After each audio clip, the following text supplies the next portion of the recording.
ولا مقدار احتذى عليه من خالق معهود كان قبله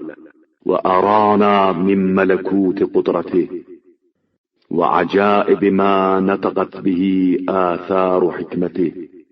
اور کسی ماں سبق خالق و معبود کے نقشے کے بغیر پیدا کیا ہے. اس نے اپنی قدرت کے اختیارات، اپنی حکمت کے منہ بولتے آثار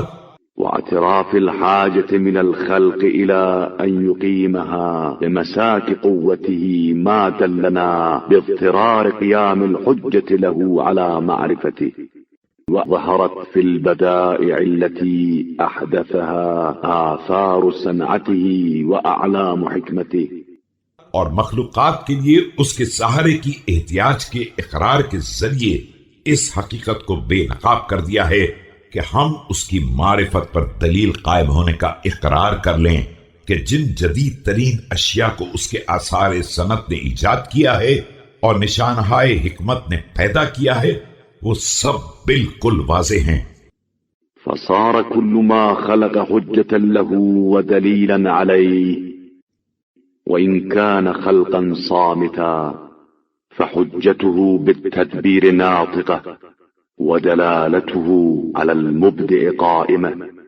اور ہر مخلوق اس کے وجود کے لیے ایک مستقل حجت اور دلیل ہے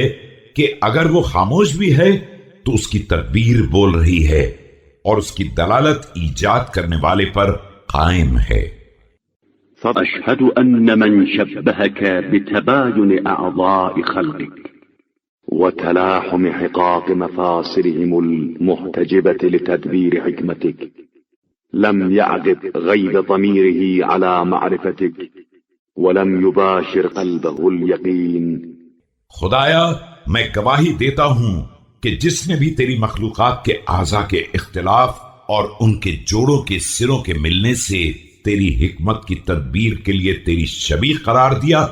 اس نے اپنے ضمیر کے غیب کو تیری معرفت سے وابستہ نہیں کیا اور اس کے دل میں